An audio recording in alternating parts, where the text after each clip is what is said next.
Cake বানাতে গিয়ে কত যে আটা ময়দা ডিম চিনি নষ্ট করছি যা বলার বাইরে। আপনারাও কি আমার মতো এরকম আটা ময়দা ডিম চিনি নষ্ট করছেন বলেন তো? তো আজকে তাদের জন্য কিন্তু এই রেসিপিটা নিয়ে আসছি। একদম ফুল ভিডিওটা দেখবেন, কোনো রকমের স্কিপ করবেন না। দেখবেন খুব সহজেই কীভাবে এত সুন্দর একটা সুপার সফট কেক বানাতে পারবেন। আজকের রেসিপিটা হচ্ছে পাউন্ড কেকের। তো দেখেন আপনারা একটু এত বেশি সুপার সফট ছিল, দেখলেই বোঝা যায় যে অন্য রকমের ছিল কেকটা।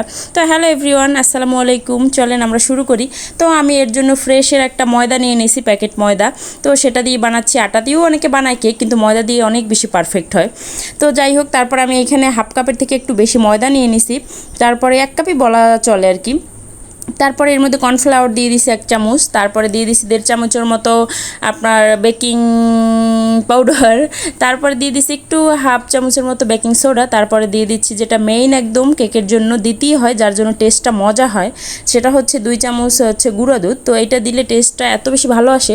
তো তারপর হচ্ছে এটা হচ্ছে একটা খুব ইম্পর্টেন্ট জিনিস, যেটা হচ্ছে বারবার চেলে নিতে হয় এভাবে। তো আমি অনেকবার এটা চেলে নিছি, তারপর আবার বাটিতে ট্রান্সফার করে আবারও একদম ফাইনালভাবে চেলে নিছি। যত ভালো চালা হয় ততই ভালো হয় কিন্তু স্পঞ্জ কেকটা। তো যাই হোক, তারপরে আমি এই যে 2টা ডিম নিয়ে নিছি এখানে। তো স্পঞ্জ কেকে পাউন্ড কেকের রেসিপিটা মূলত কিন্তু অন্যভাবে হয়। তো আমি এখানে স্পঞ্জ কেকের মতো করেই বানাচ্ছি, কারণ আমি প্রথম বানাচ্ছি। তো আমি আসলে পাউন্ড কেকের মানে ওইভাবে বানাতে চাইনি, কেমন না কেমন হয়ে যায় ভয়ে। তো আমি এখানে আগে সেইভাবেই শুধু ডিমের সাদা অংশটা ফোম করে নিচ্ছিলাম আর একটু একটু চিনি দিয়ে। তারপর ডিমের সাদা অংশটা আগে ফোম করে নিচ্ছি। অনেকে দেখছি পাউন্ড কেক একসাথেই আসলে করে কুসুমের সাথেই, কিন্তু আমি ভয় ছিলাম, যার কারণে এভাবেই করছি, যার কারণে এত বেশি পারফেক্ট হয়েছে। তো একভাবে হলেই হলো। তো তারপরে এই যে এখানে 2 চামচের মতো একটু তেল দিয়ে দিছি। তারপরে যেটা দিয়ে দিছি ভ্যানিলা এসেন্স, সব কিছু দিয়ে তারপর হালকা একটু মিশিয়ে নিছি। আসলে তেল দেওয়ার পর অত বেশি বিট করা যায় না। তারপরে এই যে বিটারের যে কাঁটাটা ছিল ওইটা দিয়ে কিন্তু আমি একদম আস্তে আস্তে আলতো হাতে মিশিয়ে নিছি। এই কাজটা কিন্তু খুবই ধীরে করতে হবে। তারপরে এখানে কেকের একটা মোল্ড নিয়ে নিছি, যাতে আমি আগেই বেকিং পেপার অয়েল ব্রাশ করে বসিয়ে দিছি। এই যে তারপর ঢেলে দিচ্ছিলাম। আর এখানে আমার ব্যাটারটা মূলত বেশি হয়ে গেছে, 2টা ডিম দিয়ে মানে এত বেশি হয়েছে, ফোমি হয়েছে। তো এই জন্য তো আমি আরেকটা বাটিতে আবার একটু দিয়ে দিছি আমার বাবুর জন্য, যাতে ছোটো আরেকটা কেক হয়। তো এই কেকটা তো একটা রহস্যজনক কেক হয়ে গেছিলো পরে। তো যাই হোক, তারপরে আমার এই যে মোটামুটি সব কিছু রেডি। আর এইখানে আবার একটু চালাকি করে ওই যে মাঝখান দিয়ে একটু ফাটা থাকে না বেকারি স্টাইলে, সেটা করার জন্য একটু চালাকি করছিলাম, আপনারা দেখতে পারবেন লাস্টে। তো এটা তো একটু কাঠি দিয়ে করে দিয়েছি, যাতে কোনো বাবলস থাকলে বেরিয়ে আসে সেজন্য। তারপর এই যে বললাম না যে চালাকিটা করতে গেছিলাম, সেই চালাকিটা এখন দেখবেন। এই যে স্প্যাচুলা দিয়ে আমি এভাবে একটু করে দিয়েছিলাম, যাতে বেকারি স্টাইল একটু হয়, কিন্তু তারপর বেশি করিনি, রেখে দিয়েছি কি না কেমন না কেমন হয়ে যায়। তো এই যে বসিয়ে দিয়েছি আমি যেভাবে বানাই।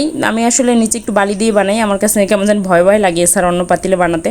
তো একটু নিচে বালি দিয়ে অল্প করে তারপর একটা স্ট্যান্ড বসিয়ে তারপর এই যে পাতিলে দিয়ে দিয়েছি। দেখেন মাশাআল্লাহ, একটু 30 মিনিট পরে একটু লুকিংটা দেখেন, আর কালারটা দেখেন, এত সুন্দর কালার কিভাবে আসে আমি নিজেও জানি না। তো মাশাআল্লাহ আলহামদুলিল্লাহ, মানে এত সুন্দর হয়েছে। আর দেখেই বুঝতে পারছেন এত স্পঞ্জ আর এত সফট, এত নরম, মানে যা বলার বাইরে। আর টেস্টটা ছিল অসাধারণ।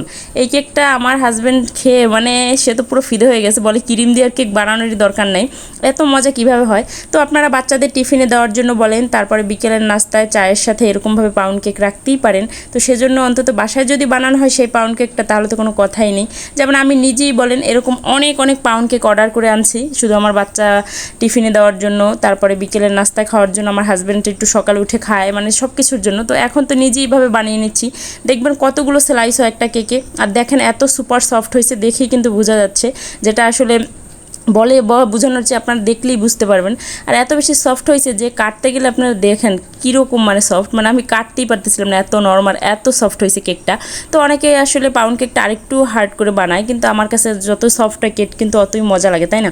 তো আমি আসলে আমার মতো করেই বানাইছি আমার রেসিপিতেই। কিন্তু দেখেন কতগুলো স্লাইস হয়েছে, মানে একদম মানে আপনারা বাসায় এটা ট্রাই করলে দেখবেন, বাসায় আসলে বাচ্চাদের টিফিনে বলেন বা তারপর বিকেলের আপনার নাস্তায় বলেন, সব কিছুতে একদম, এমনকি মেহমান আসলেও তাদেরকে আপ্যায়নের জন্য কিন্তু খুব ভালো একটা জিনিস, যেহেতু ঘরোয়া উপকরণে বানানো, নিজের হাতে বানানো বলে কথা।